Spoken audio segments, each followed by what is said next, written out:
একদা উম্মে আইমান কোনো এক দরকারে হযরত ফাতিমা রাদিয়াল্লাহু তাআলা আনহার বাড়িতে যান। ফাতিমা রাদিয়াল্লাহু তাআলা আনহার দরজার মধ্যে গিয়ে উম্মে আইমান ডাকতে থাকেন, কিন্তু ভেতর থেকে কেউ কোনো কথা বলছে না। উম্মে আইমান আবারও ডাকেন, কিন্তু ভেতর থেকে কেউ দরজা খুলছে না।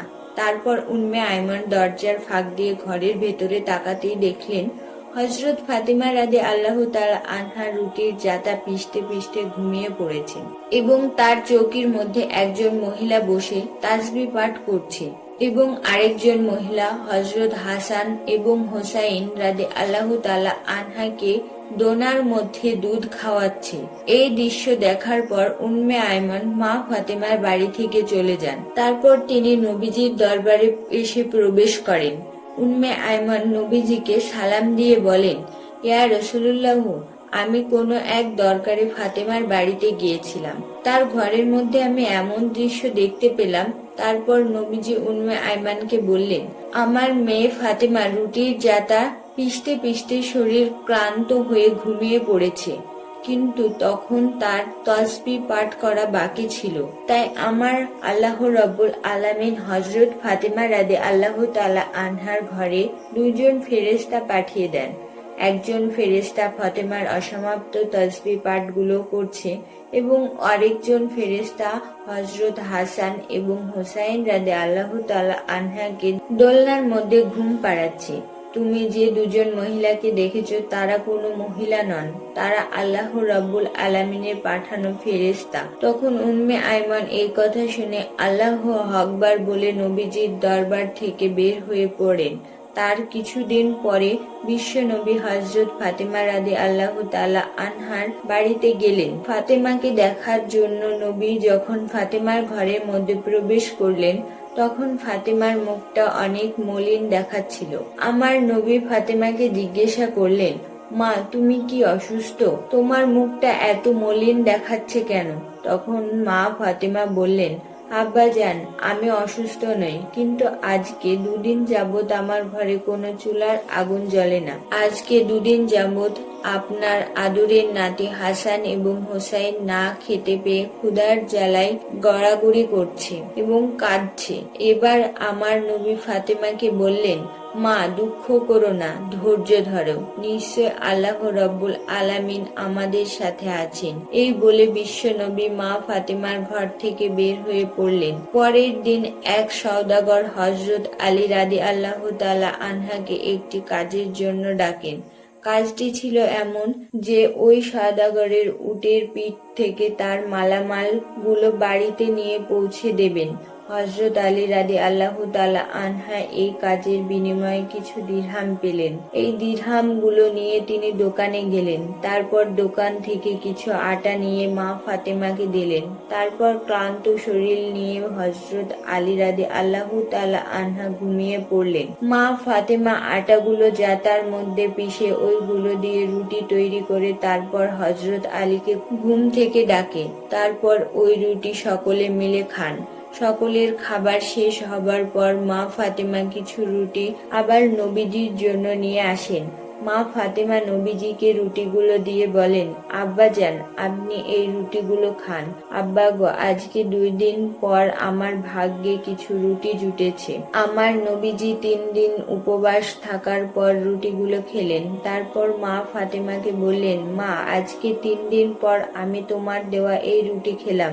একদিন হযরত আলী রাদিয়াল্লাহু তাআলা আনহা ফাতেমাকে ডেকে বললেন, ও ফাতেমা, শুনেছি নবীজির কাছে কিছু বান্দি এসেছে।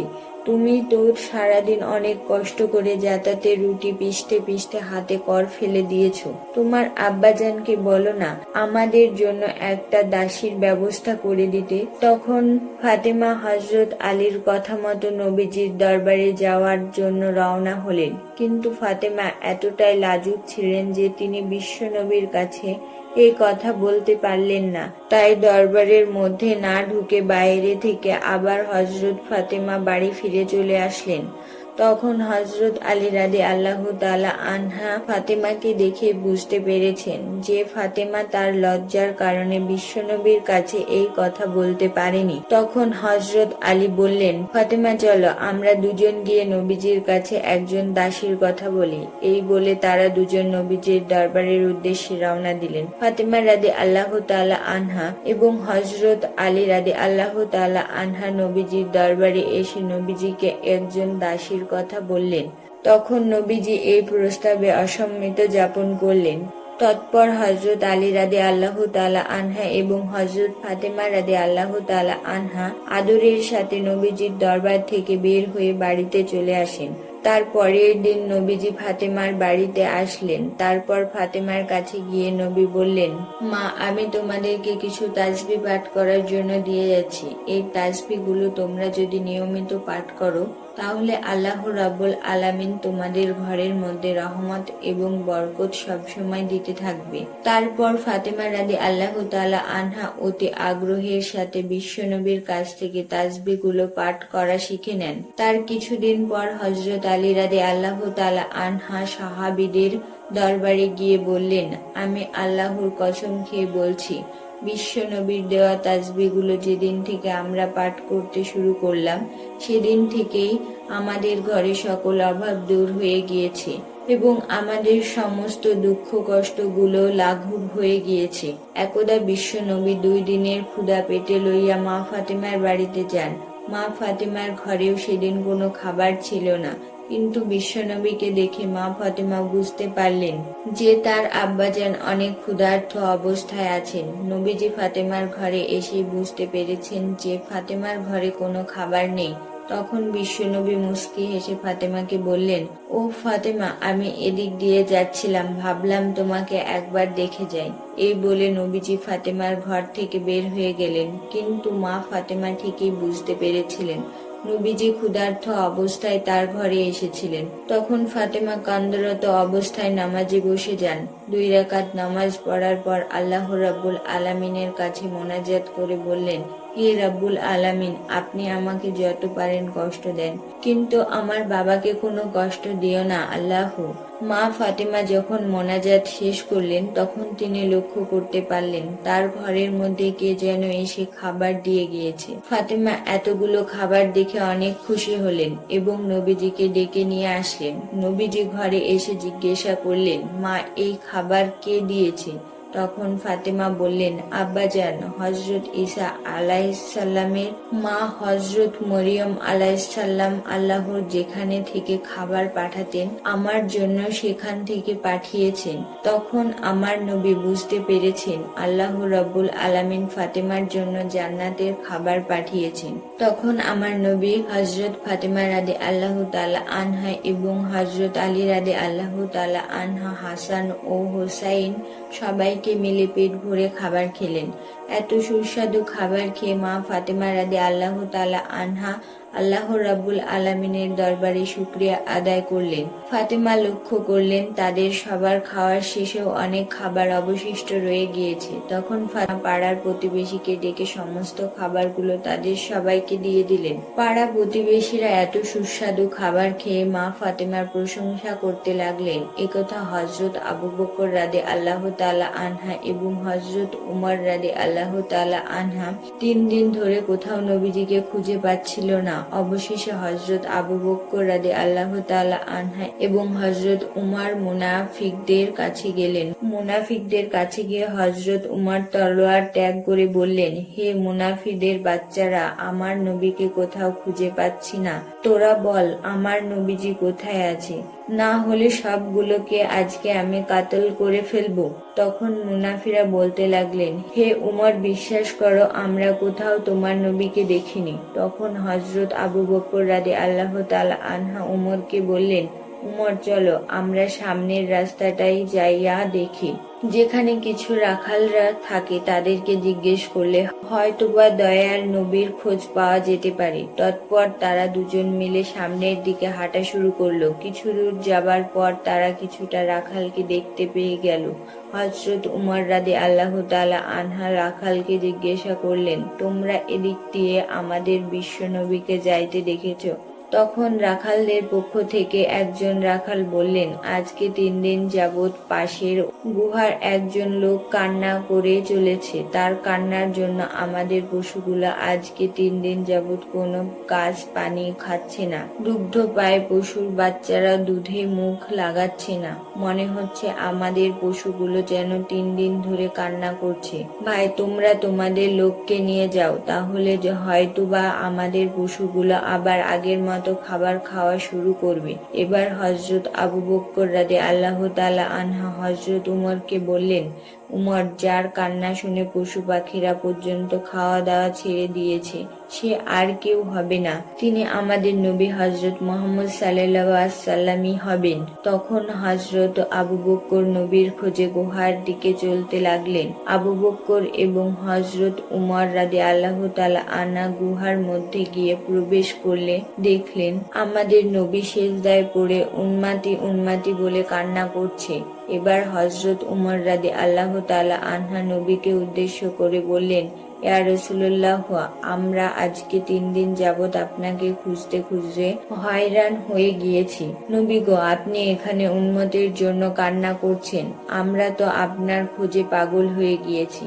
ইয়া রাসূলুল্লাহ, আপনি উঠুন, আমরা আপনাকে নিতে এসেছি। কিন্তু নবী সিজদা থেকে মাথা ওঠান না। তৎপর হযরত আবু বকর রাদিয়াল্লাহু তাআলা আনহু বিশ্ব নবীকে বললেন, ইয়া রাসূলুল্লাহ, আপনি উম্মতের জন্য এত কান্না করছেন, হুজুর আপনি মাথা উঠান। আমি আবু বকর তামাম জিন্দেগির ইবাদত গুলো আপনার উম্মতের জন্য বকশে দিলাম, তারপরেও আমার নবী মাথা ওঠান না। তারপর হযরত আবু বকর এবং হযরত উমর রাদিয়াল্লাহু তাআলা আনহু বাড়ির দিকে আসলেন। পথে হযরত আলী রাদিয়াল্লাহু তাআলা আনহুর সাথে সাক্ষাৎ হয়। তারপর হযরত আলীকে আবু বকর এবং হযরত উমর বিস্তারিত সবকিছু বলেন। তারপর হযরত আলী বাড়িতে গিয়ে মা ফাতেমা এবং হাসান হোসাইনকে নিয়ে নবীজির গুহার মধ্যে চলে আসেন।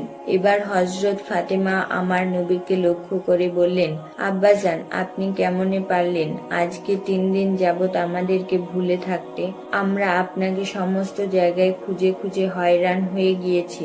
আপনার নাতি হাসান এবং হোসাইন কান্না করছে। আব্বাজান, আপনি উঠুন, আমরা আপনাকে নিতে এসেছি। তারপরেও আমার নবীজি মাথা ওঠায় না।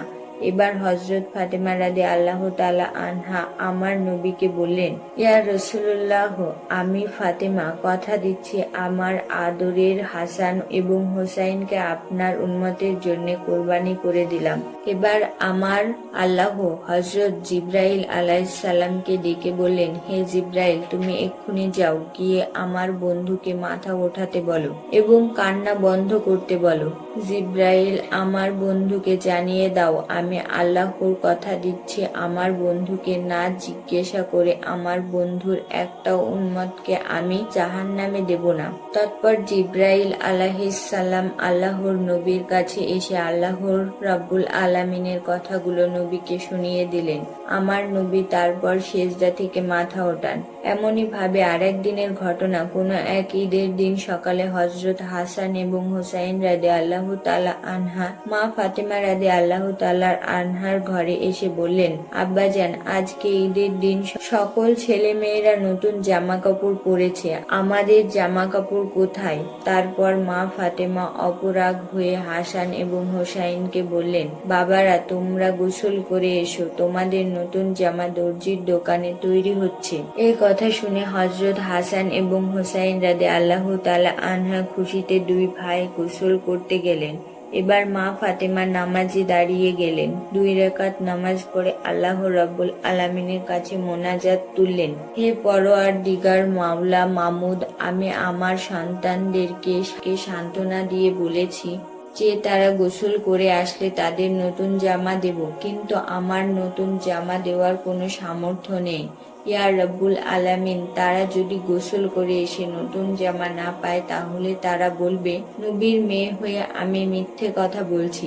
আল্লাহ, আমি এখন কি করব? এসব বলে মা ফাতেমা আল্লাহর দরবারে ফরিয়াদ করতে লাগলেন। মা ফাতেমা যখন মোনাজাত শেষ করলেন তখন কিছুক্ষণ পরে দেখতে পাচ্ছেন হযরত হাসান এবং হুসাইন রাদিয়াল্লাহু তাআলা আনহা দুইটা প্যাকেট হাতে নিয়ে ঘরের মধ্যে ঢুকলেন। তারপর মা ফাতেমা হাসান এবং হুসাইনকে জিজ্ঞাসা করলেন, বাবারা তোমাদের হাতে কি?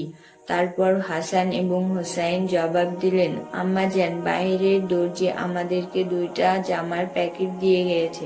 অতঃপর মা ফাতেমা জামার প্যাকেটগুলো খুলে এত সুন্দর জামা দেখতে পেয়ে আল্লাহ রাব্বুল আলামিনের দরবারে শুকরিয়া আদায় করলেন।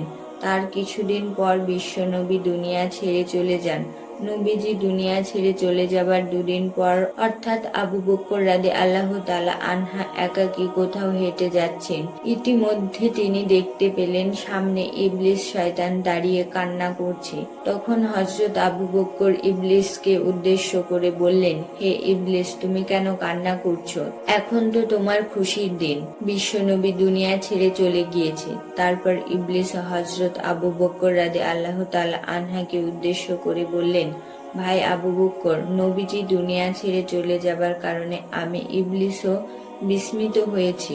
কেননা আমি জানি আল্লাহ রব্বুল আলামিন আমাকে যে শাস্তি দিয়েছে, আমার স্থান চিরস্থায়ী জাহান্নাম, কিয়ামতের পর আমাকে সারা জীবন জাহান্নামের শাস্তি ভোগ করতে হবে। জাহান্নামের শাস্তি সম্পর্কে আমি জানি কত কঠিন হবে সেটা।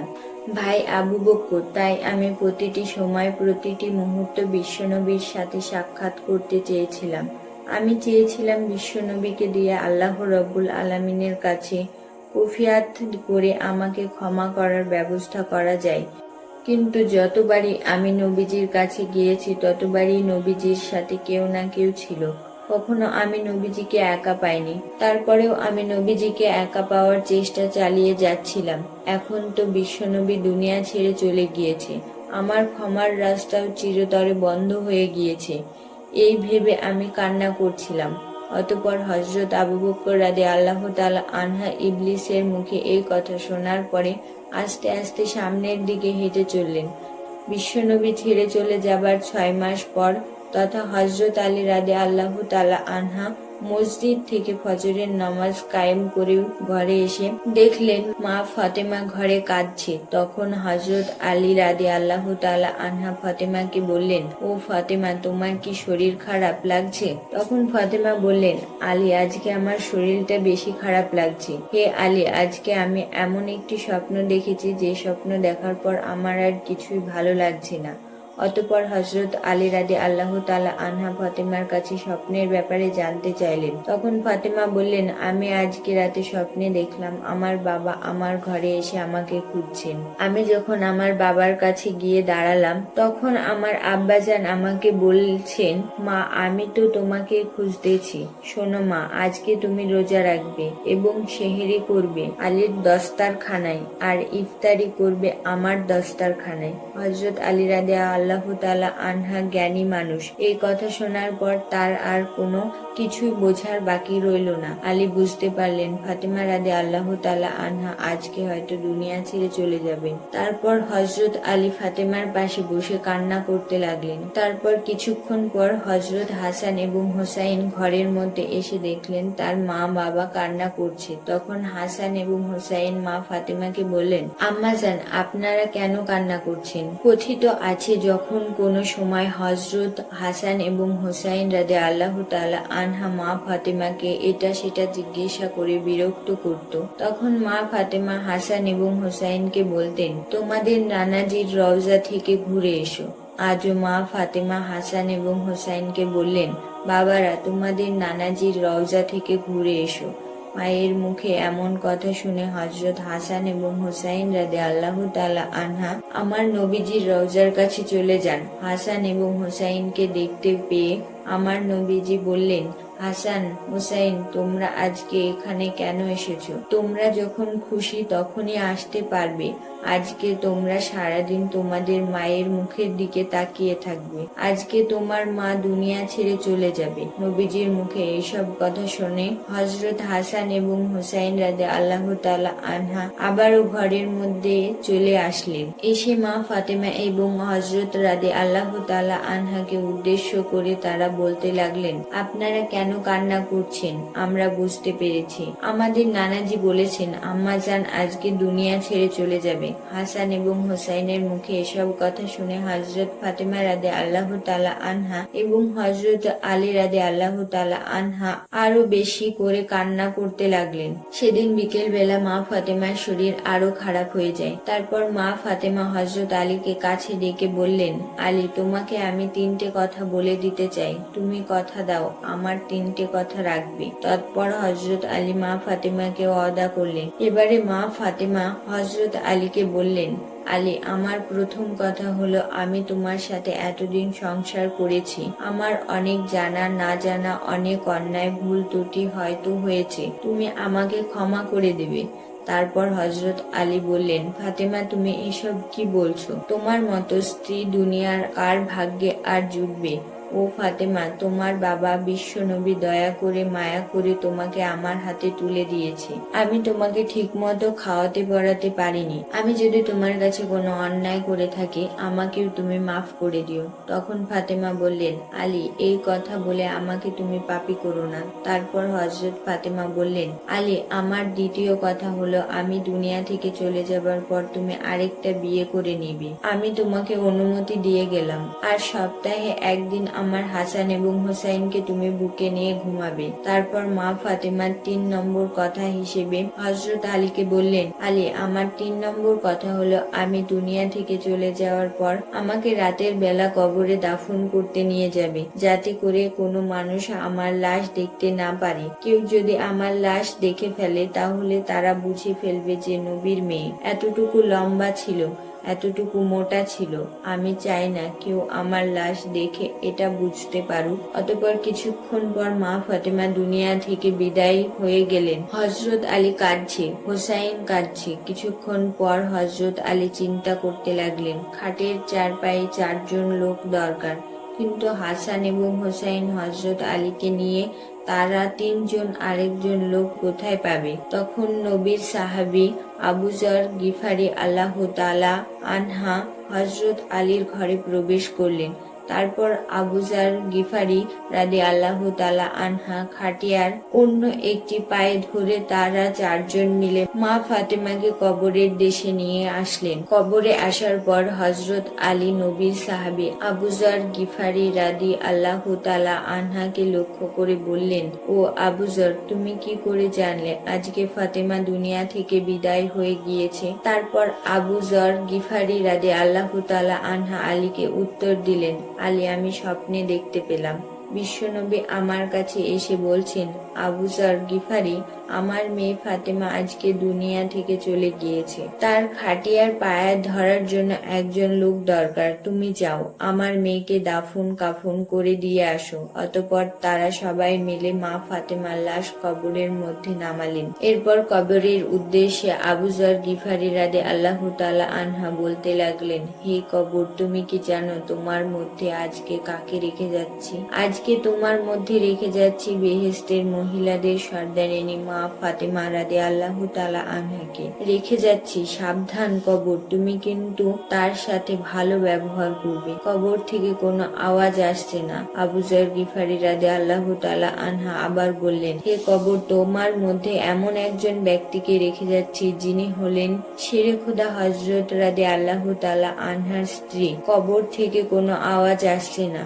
তারপর আবু যর গিফারি রাদিয়াল্লাহু তাআলা আনহা আবারও বললেন, কবর, তোমার মধ্যে আজকে এমন একজন ব্যক্তিকে রেখে যাচ্ছি যারা বেহেশতি যুবকদের সর্দার হযরত হাসান এবং হোসাইন রাদিয়াল্লাহু তাআলা আনহার মাকে রেখে যাচ্ছি। সাবধান কবর, তুমি কিন্তু খারাপ ব্যবহার করো না। তারপরেও কবর থেকে কোনো আওয়াজ আসে না। এবার আবু যর গিফারি রাদিয়াল্লাহু তাআলা আনহা কবরকে আবারও বললেন, তোমার মধ্যে আজকে এমন একজন ব্যক্তিকে রেখে যাচ্ছি যাকে সৃষ্টি না করলে দুনিয়া সৃষ্টি হতো না। সর্দার এলো আলাম নবী করিম সাল্লাল্লাহু আলাইহি সাল্লামের কলিজার টুকরার মেয়ে ফাতেমা রাদিয়াল্লাহু তাআলা আনহাকে তোমার কাছে রেখে যাচ্ছি। সাবধান কবর, তুমি কিন্তু অবশ্যই তার সাথে ভালো ব্যবহার করবে। এবার আমার আল্লাহ রাব্বুল আলামিন কবরের জবান খুলে দিলেন। কবর হযরত আবু যর গিফারি রাদিয়াল্লাহু তাআলা আনহাকে উদ্দেশ্য করে বলতে লাগলেন,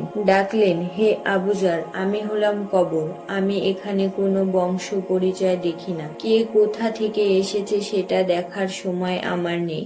দুনিয়াতে যে আল্লাহ রাব্বুল আলামিনকে খুশি করে আল্লাহর ঈমান নিয়ে আমার মধ্যে আসবে, আমি তার সাথে ভালো ব্যবহার করব। আর দুনিয়ার যে সমস্ত বান্দারা পাপী হয়ে আমার মধ্যে আসবে, আমি কবর তার জন্য ভয়ঙ্কর হয়ে যাব।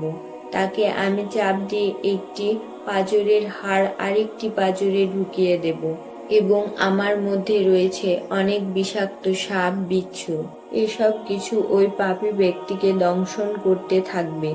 এমন জবাব শুনে আবু যর গিফারি রাদিয়াল্লাহু তাআলা আনহা ভয়ে কাঁপতে লাগলেন। প্রিয় বন্ধুরা, নবীর মেয়ে ফাতেমা রাদিয়াল্লাহু তাআলা আনহা এবং সমস্ত মহিলাদের সর্দারিনী যিনি হবেন, তার বেলায় যদি কবর এই কথা বলে, তাহলে আমার আপনার অবস্থান কি হতে পারে এবার চিন্তা করে দেখুন। আল্লাহ রব্বুল আলামিন আমাদের সবাইকে আল্লাহর দ্বীনের পথে চালনার তৌফিক দান করুন।